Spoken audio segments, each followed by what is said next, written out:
Hey folks, this video will be different than the ones where I'm teaching things because this is more of a sit and chat kind of video about a few things going on right now. And I'll try to do this with minimal editing, but I promise not to ramble. I got talking points and I know how to use them. I wanted to talk about 4 different things. One is finding fabric and supplies now that JoAnn's is closing and tariffs are looming. And 2 is Me Made May and making your own clothes. Number 3 will be the H&H trade show that I'll be attending in May. And number 4 is some coaching and classes I've got coming up, and maybe you can help give me some direction there. I'm going to divide the video into chapters that you can access down at the bottom, so feel free to skip around if some of those topics don't interest you. There will likely be minimal editing on this video, unlike my other videos, so you might hear me say some really stupid stuff. I guess we're just going to see what happens. Let's start with materials, because I'm sure you already know that JoAnn Fabrics is closing, and for many cities in the United States, JoAnn has been a go-to fabric store for a lot of us.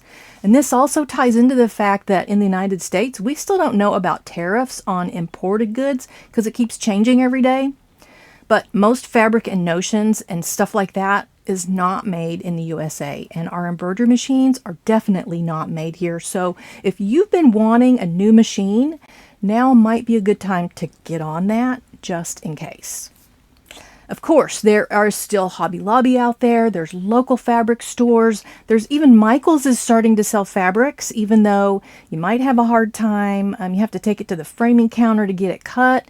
And good luck with that, because the last time I was there, there was nobody at the framing counter. So get to know your local fabric stores, definitely. They're a great resource if you have them. Hopefully, some of the quilt fabric shops will be stepping in to fill in the gaps for us, especially if you ask them nicely.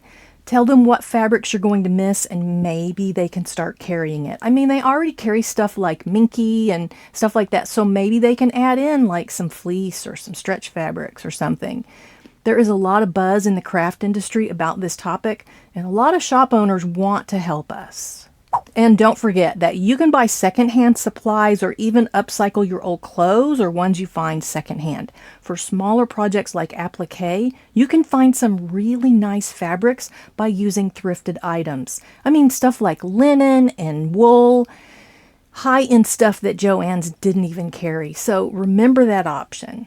Some cities have thrift stores that cater to crafters, and there are online shops for that too. So check out the website Sewing Through Fog, and there's a map of stores that are secondhand for that, just for crafters. I'll link to that in the description box for you so you can check that out. The secondhand stuff goes right into my next topic, which is Me Made May. I am making and embellishing some clothes this month in April, and I'm hoping to share those with you in May. I'm planning it for May because it's called Me Made May, where people make a conscious effort to wear their handmade items and then consider the relationship that we have with our clothing. Feel free to join in with Me Made May. I'm going to share a link to the Sew Zoe blog. She's the one that started Me Made May like 15 years ago. If you want to know more about that, I'll link to that. And you don't need to share stuff on social media, but since I already have this channel and I love sharing things with you, I'm going to show off my new outfits, which, by the way, are not made yet. That's why you see all these piles of fabric behind me back here. But most of my stuff will be upcycled clothing, and I'll be using my embroidery machine to help spiff things up. So watch for more about that next month. Another thing I have going on during the first week of May is I'll be attending the H&H America's trade show in Chicago again. This is a show for businesses, not for consumers, so it's not really a shopping trip, although next year in 2026, they will be adding a shopping event, so it'll be more like Quilt Market in Texas, where there's a trade show for business owners only, and then there's shopping that's open to the public. So I'm telling you about all of this conference because I'm going to ask you something at the end of this. I went to H&H back in 2022, which was their first year, and I'm excited to be going back because the show has already gotten bigger, and I hope to bring some good info back to share with you. I'll be meeting with some crafty friends there and hopefully making new friends and new connections.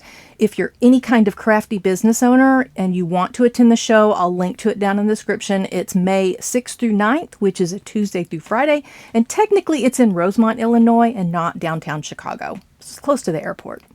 There will be a lot of craft businesses from around the globe showing off their product lines, and this year there will be more machine embroidery than there has been before. Back in 2022, it was just Kimberbell, and then some of the thread companies like Sulky were there. Just loved Sulky. But this year, most of the machine dealers will be there, and I know OESD will also have a booth, so I'm excited to chat with some of those businesses. Plus, I'm attending a full day of conference classes for crafty content creators, and that's just so I can try to keep you entertained with more machine embroidery content in the future on this channel. I am not gonna lie, those clothes I talked about earlier, I will be wearing them at the trade show. At least that's my plan if I get them all made. And that's for the Me Made May thing. So nothing fancy for me though. I mean, my version of handmade is embroidering patches all over my jeans. You know, I'm very casual that way. And now for the reason I shared about all that trade show stuff, would you be interested in videos that share the stuff I'm seeing while I'm there? I really need to hear from you in the comments about this, because taking the time to film and share video while I'm out of town and using my cell phone is a pretty big hassle. But if nobody cares, then I'm not going to bother doing it. But if I hear from a lot of you, like dozens of you in the comments, that you would love to see what those trade show booths look like and what products they're showing off, then I'll make the effort and try to share that with you while I'm there. Otherwise, I'll probably just do like a highlights reel or something when I get back. And it's likely I'll be bringing home product samples to share with you for future videos. So the last time I went, I actually had to buy a new suitcase just to bring home all the goodies that I got there. That's where I got my Oliso iron and my Vivilux laser and my gleaner, which I absolutely love. So there's a lot of cool things there. I'm very excited and fortunate to be going back. I'm going to learn so much. And finally, the last thing I wanted to share with you is some learning opportunities for you. I now have private coaching sessions available on my website at ballyhoocreations.com. You can choose your time slot, and then we'll have a private Zoom call where you can show me what you need help with. The coaching is available now, and it's different than the SuperPeer or Skillshare coaching system I was using before. After Skillshare moved all of their stuff and they required you to be a member to book a call with me, that just doesn't work for a lot of you. So I moved off of their system and set up my own version using software that I've paid for.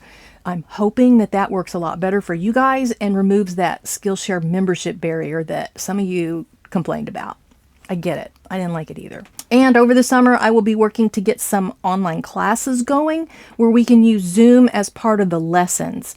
I already have a couple of on-demand video courses on Skillshare, and they've been on my website before, but the new ones will include that live Zoom call portion, so you're not just watching videos, but you'll be getting feedback too.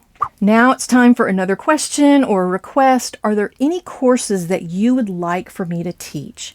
I definitely want to have a beginner's course because it's been requested by many of you, and I'm glad I can finally make that one happen. I was also considering a course on different in the hoop projects, and eventually I would love to teach a course on how to digitize in the hoop projects because nobody's doing that. The cool thing about courses where you get on a Zoom call together is that you have more reason to actually do the thing. I mean, you know, you watch a video and then you don't actually follow up with it. But when you pay for a class and you're given a project to complete and now you're sitting on a Zoom call looking at everybody else, it kind of gives you that little kick in the pants to do the project and actually develop your skills. So tell me in the comments if there are any courses you would like to take from me, and I'll put all those ideas in a pot and I'll let them cook for a while before I start creating those classes. That is it. That's my chat. If you're still watching, I love you to pieces. I requested 2 different things from you. Number 1 is let me know your interest level on sharing stuff from the H&H America's trade show in early May. And number 2 is what skills would you like to learn from me for online courses? I'm working on new courses for later this year, so just tell me in the comments, and don't forget to check the description box if you're looking for the links that I mentioned in this video. My next video will be about sock embroidery, putting little designs on socks for your feet. Sock it to me, baby. My God, that's so corny. I won't do that again. I'm sorry. I got to stop talking now. See you later, folks.